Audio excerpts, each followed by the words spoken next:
sagalee Waaqayyoo keessaa kutaa tokko qabadhee dhiyaadhee ergan sagalee kana isiniif qoode boodaan haala yeroo ammaa waa'ee dhukkuba koronaa biyya lafaa hundumaa irra deemaa jiru irrattan yaada koo tokko kennachuu barbaada. Sagalee Waaqayyoon arra dubbadhu Wangeela Yohaannis boqonnaa 8 lakkoofsa 32 irra jira nan dubbisa akkana jedha. Dhugicha hin hubattu dhugichis birmadduu isin baasaa jedhe. Dhugicha hin hubattu dhugichis birmadduu isin baasa. Sagalee kana gooftaa keenya Yesuus Kiristoos dubbata waa'ee birmadummaa waa'ee dhugaa ba'uu dhugaa hubachuu nama dhugaa galeefitu warra dhugaa beekutu birmadduu ba'a dhugichatu birmadduu isin baasaa jedhe. Dhugicha hin hubattu dhugichis birmadduu isin baasaa jedhe. Sagalee kana irra dhaabadheen waa tokko dubbachuu barbaada. Jireenya mucaa namaa biyya lafaa kana irratti kan qajeelchu kan geggeessu dhugaadha. Humna dhugaan of keessaa qabu waa tokko dubbadha. Humni dhugaan qabdu kun biyya lafaa jijjiiruudhaaf humna atoomik boombii caalaa kan humna qabudha. Dhugaan biyya lafaa geeddaruudhaaf, mootummaa geeddaruudhaaf, jireenya namaa geeddaruudhaaf, egiree nama tokko murteessuudhaaf humni dhugaan qabdu hedduu murteessaadha. Kanaaf gooftaan Yesuus Kiristoos warra birmaduu ba'uu barbaadan ijoollee Israa'eliif sagalee kana dubbata. Yeroo sanatti warra Israa'el kolonii warra Roomaa jala jiru turan. Warra Roomaa jalaa ba'anii biyya walaba Israa'eliin ijaarrachuudhaaf waggaa dheeraadhaaf falmii siyaasaa qabu turan warra Roomaadhaa wajjin.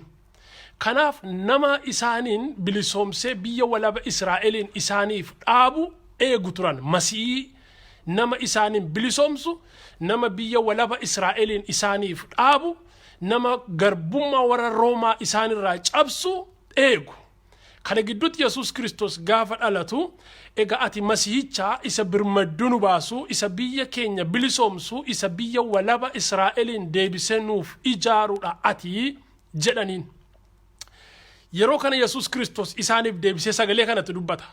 Dhugicha hin hubattu jedhe. Dhugichis birmadduu isin baasa jedhe. Humna dhugaan of keessaa qabutu waan isin yaaddan kana hundumaa isiniif gochuu danda'a jedhe. Maaliifan waa'ee dhugaa dubbadha? Maaliif Yesuus Kiristoos birmadummaadhaaf dhugaa wal qabsiisee isaanitti dubbate? Sababa tokkotu jira. Macaafa qulqulluu keessa teellaatti deebinee akka itti mootonni ka'an yoo dubbifanne macaafa moototaa isa duraa boqonnaa 10 lakkoofsa 1 irratti Waaqayyoo akkana jedhee dubbatee ture. Karaa Saamu'eelitti Waaqayyoo sagalee kana dubbatame isiniin dubbisa. Boqonnaa 10 lakkoofsa 1 irratti Israa'eloonni mootummaa qabaachuu waan barbaadaniif mootii ta'uu mootii nama ta'ee isaan geggeessu qabaachuu waan barbaadaniif yeroo dheeraa mootummaa qabaachuudhaaf hawwaa turan. Kanaaf Waaqayyo Israa'elootaaf nama mootii ta'u tokko Waaqayyo Saa'oliin dhaqi dibii ittiin jedhe Saamu'eeliin. Saamu'eelis dhaqee Saa'oliin dibee Israa'el irratti mootummaa godhee kaa'e. Boqonnaa 15 lakkoofsa 11 irratti immoo Saa'olumti dibame harka Saamu'eeliin yaada Waaqayyoo kan hojjetu mootii Israa'el akka inni ta'uuf dibame kun Waaqayyo deebisee ammoo kanatti hin jedhe nan tuffadhe mootummaa kee. Yaada koo raawwachuu dadhabde. Akeeka koo galmaan ga'uu dadhabde. Kanaaf ani mootummaa kee tuffadheeraa ittiin jedhan Waaqayyo Saa'oliin. Kanaaf Saamu'eel ammas deebi'ee fuula Waaqayyootti kufee Waaqayyoon kadhata. Saba kanaaf mootummaan hin barbaachisa. Namni isaan hogganu hin barbaachisa. Ati immoo Saa'oliin tuffatteetta. Kanaaf maal wayyaa jedhe Waaqayyoon gaafata. Yeroo kana Waaqayyoo deebisee maalittiin jedha? Daawit mana Isee keessaa mucaa xiqqaa hoolaa tiksu gammoojjii keessaa nama akka yaada garaa kooti isa argadheedha dhaqi isa dibii ittiin jedhan. Saamu'eel dhaqee Daawitiin mootummaadhaaf dibee Daawitis bu'aa ba'ii wallaansoo hedduu keessa darbee gara mootummaatti gaafa dhufu achuma kutaa sana keessatti ammas deebisee Waaqayyo Daawitiin maal jedha? Mootummaa keen tuffadhee ittiin jedheeti dheekkamsa gurguddaa irra kaa'a. Maaliif tuffata Waaqayyo mootota kana hundumaa? Dhugaarraa kaatan. Lafti itti Waaqayyo Saa'oliin tuffate abboommi Waaqayyo dide. dhugaa fudhachuu dadhabe. Dhugaadhaa wajjin wal ta'uu dadhabe. Harkuma isaatiin Saa'oliin dibee mootummaa irratti ol baasee Waaqayyo deebisee mootummaa kee hin barbaadu nan tuffadhee ittiin jedhe. Ergasii booda iddoo isaa immoo Daawitiin fidee buuse Waaqayyo. Daawitiinis fidee iddoo isaa buuse. Daawitis iddoo Saa'ol mootummaa Israa'el ta'ee dibamee utuu Israa'eliin geggeessu amma Waaqayyo deebi'ee dhufee Daawitiinis maal jedhaa mootummaa kee tuffadheera. Inumaayyuu dheekkamsi gurguddaan sanyii kee irraa hin dhaabatu. Lolli sanyii kee irraa hin dhaabatu ittiin jedhe. Mana kee irraa sanyii kee irraa mootummaa Israa'el irraa bara baraan lolli hin dhaabatu sababa ati yakka ati goote kanaaf dhugaa fudhachuu dadhabdee jedhe. Waaqayyo hin muudas, Waaqayyo hin buusas. Waaqayyo olis hin baasa, Waaqayyo gadis hin buusa.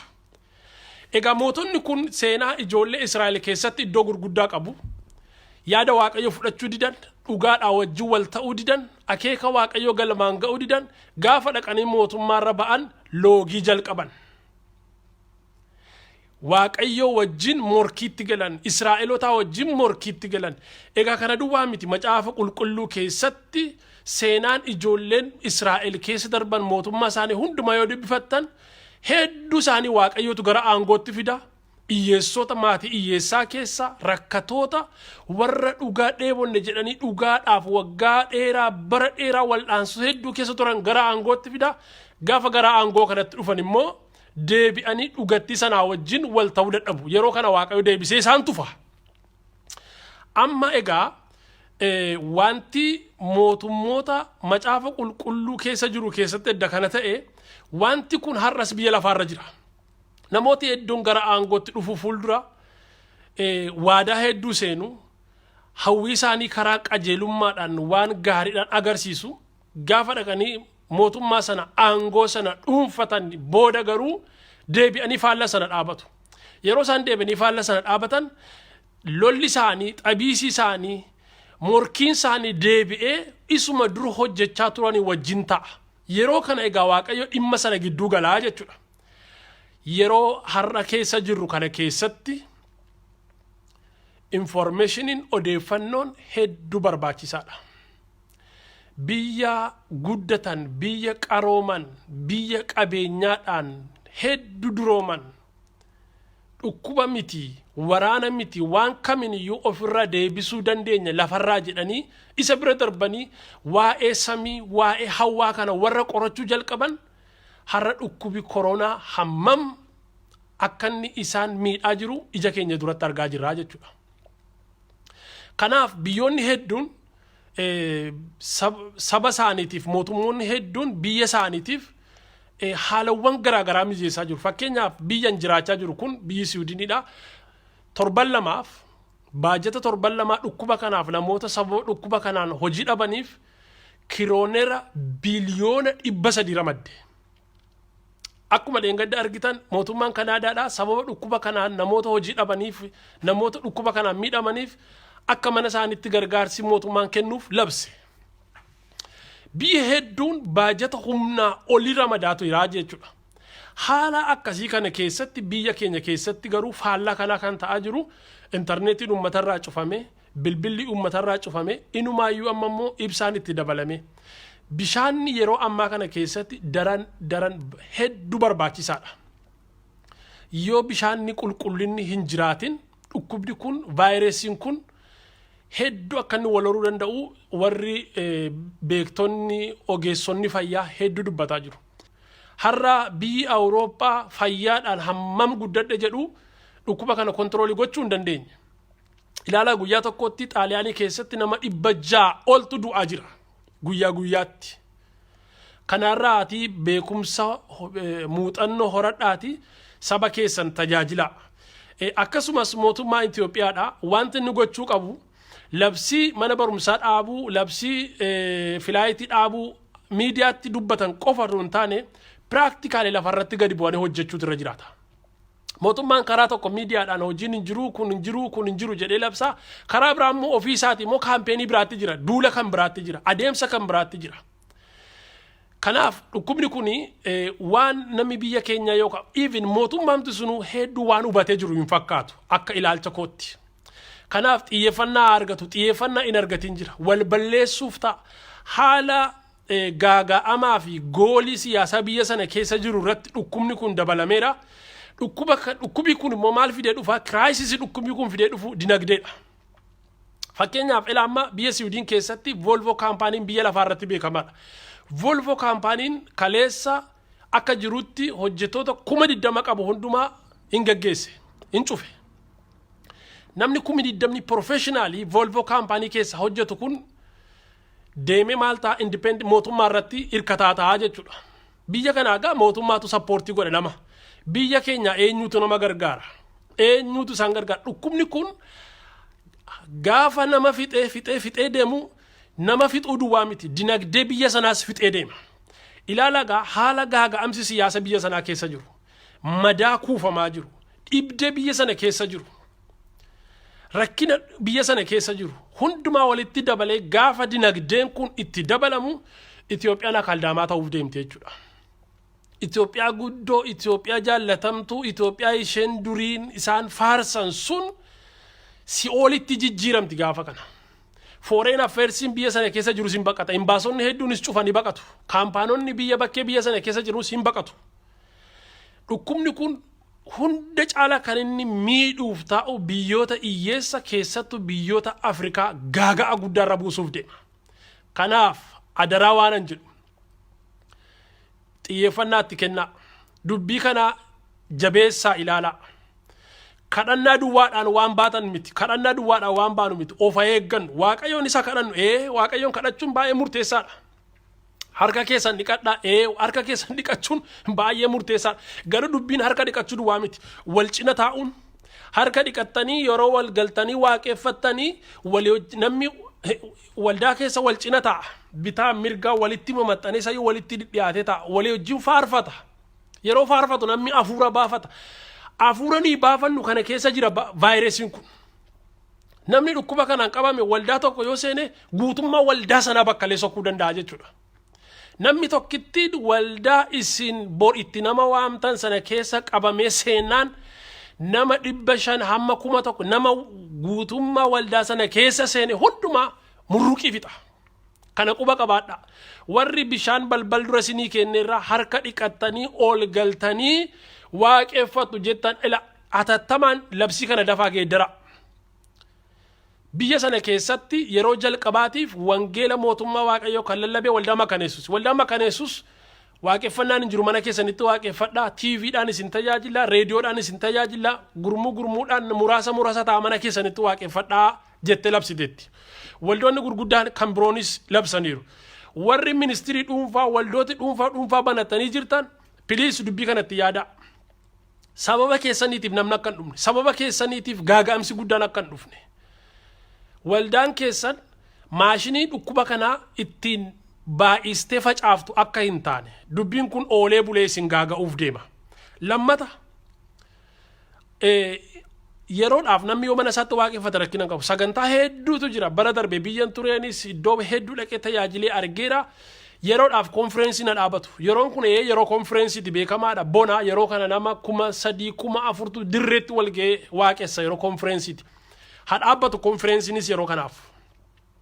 Sagantaa fayyinaa, sagantaa kadhannaa, sagantaa maalii guyyaa guutuu sagantaan jira. Mana keessanitti waaqeffadha. Keessattuu warri namaa kadhattan harka namarra kaa'u, harka wal qabaa, Waaqayyoo si haa eebbisu, walitti marmaa akkas godha. Hadhaabbatu kun hundumtuu amma yeroo isaa miti. Yeroo gaariin, yeroo qilleensi gaariin, yeroo biyyi gaariin gochaa turre amma garuu nama mana isaatti tajaajila. Bilbilaan kadhadhaa fi bilbilaan tajaajila. Kunoo Feesbuukiidhaan lallabaa. Mootummaan kun haala ittiin gadoo qabatee uummata dhiya Oromiyaa ittiin deemaa jiru kanaan haala kanaan yoo itti fufe uummata dhiya Oromiyaa caalaa kan balaa hamaatti deemu mootummaa kana. Irra deebi'een dubbadha. Mootummaan Abiy Ahmed xiiqii uummataan qabate gadoo kuufate jibbiinsa hamaa diinummaa darbe kana qabate uummata dhiya Oromiyaa akkuma kanatti balbala intarneetii telefoonaa hundumaa cufee ibsaa bishaan irraa cufee kan itti deemu yoo ta'e uummata biyya Oromiyaa jiru uummata godina inni itti balbala hundumaa cufate sana caalaa kan qileetti darbatamuuf jiru isaa fi mootummaa isaati. Ittaansee biyya sanatu dhabama. Dubbiin kun salphaa isinitti hin fakkaatin. Wanti amma inni gochaa jiru, wanti amma mootummaan sun gochaa jiru diinummaa bira darbeera. Jibbiinsa bira darbeera. Xabiisa siyaasaa bira darbeera. Morkii paartii waliin morkii siyaasaa bira darbeera. Hedduu deemeera jechuudha. Dubbiin kun deemee isaanumaan gaaga'uuf jira. Kanaafan waa'ee Saa'oliif waa'ee Daawit jalqaba isinitti dubbadhe. Daawit akka inni itti tuffatan isinitti hima. Uuriyaadhaa wajjin jibbatti gale. Jibbi Uuriyaadhaaf Daawit gidduu ture haadha manaa isaarraa fudhachuufi. Kanaaf maal godhe Uuriyaa geesse adda waraana lafa waraanni xiyyi jajjabaan darbatamu dhaabee akka inni achitti du'u godhe erganna achitti du'e booda haadha manaa isaarraa fudhate mucaa tokko irraa godhate. Yeroo kana Waaqayyo Yoonaataatti erge. Jedhe jibbinsi siif Uuriyaa gidduu jiru tuffiin siif Uuriyaa gidduu jiru jedhe Waaqayyo siif Uuriyaa gidduu tun taane anaaf si gidduudha jedhe Waaqayyo. Maaliif Waaqayyo yeroo hundumaa warra cunqurfameef dubbata Waaqayyo. Mirgi Waaqayyo gaafa hundumaadha saba cunqurfameef dhaabata Waaqayyo. Waaqayyo garee warra dhugaati. Kana quba qabaadha. Kanaaf waa'ee dhugaa dubbadhe garee warra dhugaati Waaqayyo. Hammam raajii dubbadhu, hammam waaqessi, hammam sagadi, hammam Waaqayyoon jaalladhu dhugaarra gaafa ejjettee kaaftee billaa Waaqayyo sitti galagalti. Billaa Waaqayyo gara lamatti nyaatti quba qabaadha. Akkatti Saa'ol dibame beektu. Saa'ol gaafa dibame utuu gara jalqaba dibata mootummaa dibame. Dibata lama dibee Waaqayyo Saa'olin. Lammata dibata raajii dibe. Saa'ol dibata mootummaa dibame utuu dhaqee mootummaatti hin ba'in dibata raajummaas fudhate raajota gidduu dhaabateeyyuu raajii dubbate. In turre garuu chaaptarii 3 booda Waaqayyo deebi'ee maal jedhe mootummaa isaa tuffadheera jedhe. Isaa wajjin hin rakkatin jedhe Saamu'eeliin hin kadhatiniifis ittiin jedhe. Hin boo'in waa'ee Saa'oliif fuula koo hin dhaabatin hin boo'iniif hin kadhatiniif hin yaadda'iniif an tuffadheera jedhe. Iddoo sana nama bakka bu'u nama gammoojjii keessaa hoolaa tiksu mana Iseekiyaa nama dhalate mucaa xiqqaa Daawitin argadheera dhaqinaa dibii jedhe. Daawitis gara aangoo kanatti gaafa dhufu waanuma wal fakkaataa nama siitti dubbadhe raawwate innis. Haadha manaasaa irraa fudhachuuf jecha namicha kana yakka hamaadhaan akka inni ajjeefamu godhe. Waaqayyo yeroo kana dhufee gidduu gale.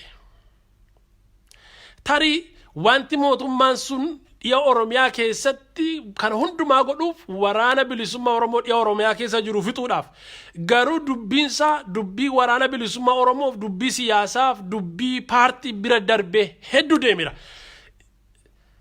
Gulantaa lammaffaa irratti dubbiin kun Waaqayyoodhaaf muummicha ministeeraa gidduutti ta'uuf deema. Jala mureen isinitti hima. Dubbiin kun Abiy Ahimadiif Waaqayyo isa dhugaadhaaf dhaabatu gidduutti ta'uuf deema. Gaafa kana dubbiin hin ulfaatti. Xabiisi kun gaafa kana uncontrolled ta'uuf deema. Sababi isaa iji Waaqayyo waan ta'aa jiru kana hundumaa hin arga Waaqayyo. Rakkina saba sana keessa jiru, boo'icha saba sana keessa jiru hin arga Waaqayyo. Tarii Abiy Ahimad Waaqayyotti gara mootummaatti fideta. Mootummaa isaa isatu maatii hiyyeessa kee rakkina saba kana argee isatu fideta. Amma garuu namni sun iddoo sana jira kun gaaffii biraadha. Inni lammaffaan dinagdeen biyya sana gaafa kollaapsii ta'u dhukkubni kun gaafa controlled ta'uu dadhabu sababi guddaan mootummaa kana ta'a. Sababi ka'umsi dhukkuba kanaa isa miti. Garuu in the end of the day yeroo ishee dhumaa guyyaa ishee dhumaa irratti sababa ta'uuf deema. Maaliif isatu interneetii cufee jira waan ta'eef. Sababi isatu bilbila cufee jira waan ta'eef. Sababa guddaa ta'uuf deema. Utuu anaati ani yaadan warra amma aangoorra jiraniif himu carraa kanatti gargaaramaati of jijjiira.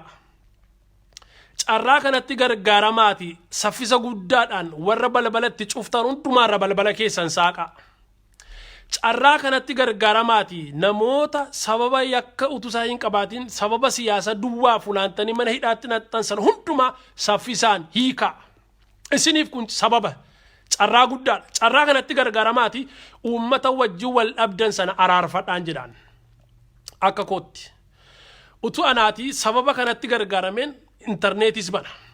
Dur sababa waraana bilisummaa Oromootiif neetworkii cufan waraanni sun balleessuu dadhaban kanaafiyyuu amma sababi ittiin neetworkiin banamu sababa dhukkuba kanaati. Sababa kana godhadhaati dhukkuba kana gaaga'ama biyya sanatti deemaa jiru sababa godhadhaati.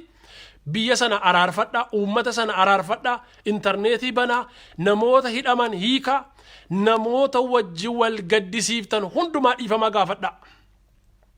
Har'a Keeniyaa keessatti ganama kana Uhuru Kenyaataadha guutummaa biyyaa keessatti yeroo kadhataa labsee yeroo dhiifamaa labsee yeroo qalbii diddiirannaa labsee mootummaan Keeniyaadha har'a kadhatatti jiru sadarkaa mootummaatti mootummaan Jomo Kenyaataadha amma qalbii diddiirannaa kadhata dhiifama walii gochuurra jira Keeniyaan. Biyya hedduun kana godhe jalqaba kan kana godhe Iraan akka dhukkubni kun biyya sana balleessuu jalqabeen isa jalqaba nama 85 maneedhaa keessa jiran hiikanii dhiifama gochuu jalqaban. Mootummaan Itoophiyaadhaa garuu gadoo irratti gadoo kuufama gadoo irratti kuufama gadoo balaa irratti balaa kan biraa dabalataa jira. Kanaaf dubbiin kun utuu isin hirkaan bahin utuu bor rakkoo sababa rakkoo kana isin jedhamee utuu hin waamamin saffisaan sababa dhukkuba kanatti gargaaramaati gadoo siyaasaa waggaa lamaan kana kuufame jibbiinsa waggaa lamaan kana kuufame morkiif xiiqii waggaa lamaan kana kuufame hundumaa lafa sanarraa saba sana gidduudha biyya sana keessaa mootummaa keessan keessaa qulqulleessaa carraa kanatti gargaarama akka carraatti yoo itti gargaaramtan isin baasa garuu akka carraa kan biraa ittiin uummata lafarraa duguuganiif uummata itti gadoo ba'anitti yoo gargaaramtan immoo isintu miidhama. Kana immoo walii wajjin arguuf jirra. Oolee fagoo waan deemee bulu miti. Kanaaf waan ani irra deebi'ee dubbadhu namoonni odeeffannoo kanaaf odeeffannoo dhugaa hin qabne namoonni ciraamti isaayyuu immoo odeeffannoo kana hin qabne adaraa duula haa geggeessinu. Warri biyya bakkee jiraannu yoo dandeessan bilbila namoonni itti argataniin akka namni biyyatti odeeffannoo namni biyya jiru odeeffannoo kana argatu waliin ga'a.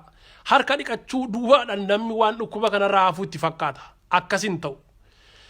Ammuma kanan jechuu barbaada warningii an kennuu barbaadu inni guddaan mootummaadhaafi. Sababi dhukkuba kanaa isaan miti akka irra deebi jalqaba dubbadhe irra deebi'a. Garuu sababa dhumaatii nama Itoophiyaa keessattuu dhiya Oromiyaa keessa jiruuf yoo namni dhume sababii kan ta'uuf deemu mootummaa kana ta'a. Dubbiin kun immoo gaafa sana ulfaatti. Dubbiin kun immoo biyya tokkitti ganda tokko keessaa ka'ee addunyaa walga'e. Utuu dhukkubi kun dhiya Oromiyaa keessa jiru Itoophiyaan immoo nagaa argachuu hin dandeessu. Mootummaan sunis nagaa argachuu hin danda'u. Kanaaf itti yaada qalbiidhaan yaada afura duwwaan hin yaadinaa warri tajaajiltan sammuudhaanis yaada lapheedhaanis yaada ogeessonni fayyaa dhimma kana irratti hojjedha. Dubbiin kun raajii duwwaadhaan hin furamu, dubbiin kun lallaba duwwaadhaan hin furamu, dubbiin kun kadhannaa duwwaadhaan hin furamu, hunduma isaa itti jijjiira. Qulqullinaan, odeeffannoodhaan, kadhannaadhaan, wal barsiisuudhaan adaraa warra irra deebi'ee siniin jedhu namoonni yeroo tajaajiltoonni kottaa sagantaa jira siniin jedhan iyyuu manuma keessanitti bilbilaan isiniif kadhatanii hafa hamma dhukkubi kun darbutti. Seenaa waa'ee Dr. Lambee dubbadheen sagantaa koo irraa asumarratti goolaba. Bara wangeelli akkatti wangeelli keessattuu qelleem wallaggaa wangeelli ga'e tokkoon isinitti dubbadha. Yeroo sana mootummaa Haile Sillaaseetu biyya Itoophiyaa bulcha ture. Kanaaf maal godhaa namicha bakka isa bu'uu Dachaazmaas Birruu nama jedhamu bakka bu'aa isaa godhateeti qelleem wallaggaatti erga. Dambidollootti. Yeroo qelleem wallaggaa Dambidollootti ergu dhukkubni birdi filoo yookaan Spanish filoo jedhamu immoo biyya lafaa hundumaa weeraree gara dhumaatti dhufeeti Itoophiyaa keessa seenee hin ba'in jira. Sababi isaa fayyaan Itoophiyaadhaa dinagdeen Itoophiyaadhaa odeeffannoon Itoophiyaadhaa yaraadha. Dhukkuboota birdi filoo kanaan hedduu kan qabame waraana Haile Sillaaseeti. Sababi isaa waraanni Haile Sillaasee kun hedduu isaaniidha. International communityidhaa wajjin wal keessa waan oolaniif dhukkubni kun akkuma dhukkubaa ammaa kana biyya bakkeerraa biyya keessa seene. Kanaaf maal godhaa Haile Sillaaseen namoota magaalaa Finfinnee fi naannoo sana jiraniif namoota magaalummaa amala magaalotaa wajjin wal quunnamtii qaban hedduu gaaga'e. Waraana isaa keessa warra dhukkuba Ispaanish filuu kanaan qabaman fuudheeti Dambidollootti erga Qellem Wallaggaatti. Waraanni Haile Sillaaseedhaa Ispaanish filuu kan birdi filuu kanaan qabame dhaqeeti Qellem Wallaggaa keessatti namoota faaluu jalqabee jechuudha. Yeroo kana Dajjaasmaas Birruuni Dambidolloo Qellem Wallaggaa Qellem Awuraajaa yeroo sana kan jedhamu bulchaa jiru akkana godhe. Dr. Lambee faa ogeessonni fayyaa yeroo sana mishiinaroonni Ameerikaa immoo Sudaan kibbaa magaalaa Naasir keessa ta'aniiti hojii wangeelaa hojjetaa namoota immoo tajaajilu turan. Isaan Dr. Lambeetti nama erge. Waraanni koo addana dhukkuba kanaan qabamee uummatattis dhukkubi kun faca'aa jira. Kottaatii naa yaalaa na gargaaraa jedheeti itti dhaamaan. Yeroo inni itti dhaamu Dr. Lambeen akkana jedhe nan dhufaa dhukkubni kun hin to'atamaa hin tajaajilaa garuu achuma waa tokko naa iyyami. Wangeelaan babal'isa. Mana barumsaan Qellem Wallaggaatti dhaabeen achumatti iddoo buufataa fayyaa fi waldaa kiristaanaa wal faana dhaabbadhee hojjedhaatii kana naa iyyami yoo kana naa iyyamte nan dhufaa jedhan. Yeroo kana Dajjaasmaach Birruun haa ta'u tole jedhee Dr. Lambeenis sababa kanaan magaalaa Naasir irraa ka'anii Gambeela keessaan gaafa gara Qellem Wallaggaatti dhufanii ummati Qellem Wallaggaadha hamma Gambeelaatti itti deemee sireedhaan Dr. Lambee fi hiriyoota isaa warra isaa wajjin jiila isaa wajjin ture sana hundumaa saggoo irratti baataniiti dookteriin biyya keenya dhufeera fayyaan deebi'ee dhufeera jedhanii sirbaa gammadaa fudhatanii Qellem Wallaggaatti galan.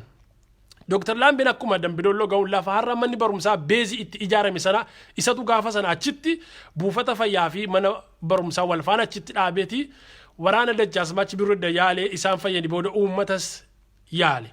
Achumaan Dr. Lambeen biyya keessatti hafee wangeela babal'isuutti fufee jechuudha. Dubbii kana Haile Sillaaseen shaggar taa'ee gaafa dhaga'u Finfinneetti waamsiseeti yaalii fayyaa achitti gooteetti dhukkuba kana to'atte asittis itti fufii ittiin jedhaan. Dr. Lambeen dunkaana tokko naannoo lafa amma Phaawulos hospitaaliin jiru gullallee dhaabee achitti isaan tajaajilee achumaan Dr. Lambee faa akeeki isaan qaban Dambidolloo irratti hospitaala beekamaa ijaaruuf turan. Yeroo kana Haile Sillaaseen maal jedhaa utuu magaalaa Finfinnee keessa hospitaalli ga'aan nama tajaajilu hin jiraatin Dambidollootti dhaqxanii ni ijaartanii giddugaleessa biyyaa magaalaa guddittii biyyaatti asumatti dhaabaa jedhee dirqisiisee jechuudha. Kanaaf Dr. Lambeen faa Phaawulos hospitaalii kana isaantu ijaare jechuudha. Achumatti Phaawulos hospitaalii kana dhaabanii ijaaranii harka gadiitti akkuma warri Finfinnee keessa beektan harka gadii immoo Beetel guest house mana barumsaa hundumaa achitti dhaabaniiti sanaan booda hojii isaanii itti fufanii jechuudha. Maaliifan kana jedhaa yeroo harka tokko rakkinni biyya tokkotti galu Waaqayyo immoo harka biraatiin furmaata in erga. Uummati keenya utuu dhumuu ta'e bara sana dhuma ture. Bara odeeffannoo hin qabne, bara beekumsa hin qabne, bara waan hundumaa hin qabne bara sana dhuma ture. Uummati dhiyaa Oromiyaa keessa jiru. Bara dukkanaa sanayyuu bara hamaa sanayyuu kan dandamate uummati kun hin dandamata. Seenaan kun garuu gurraachuuftee jiraachuuf teessi. Kanaaf mootummaa kanaan irra deebi'ee kanan jedhu. Utuu yeroo ittiin kennin saffisa guddaadhaan balbala uummata kanatti cuftan irraa bana. Yoo itti fuftan adeemsi keessan wallaansoon keessan akkuma siyaasa bira darbee sabaa wajjin ta'e saba bira darbee Waaqayyoo wajjin ta'uudhaaf akka inni deemuun jala mureen isinitti hima. Kanaaf gaafatamni guddaan Abiy Ahmed mootummaa isaarra jira. Fayyaata ammuma kanan jechuu barbaada namoota dubbii kana dhageessan sheerii godhaatii dhaamsa kana naa dabarsaa nama hundumaa biraan naagaa ulfaadhaa fayyaa ta'a yeroo gaarii.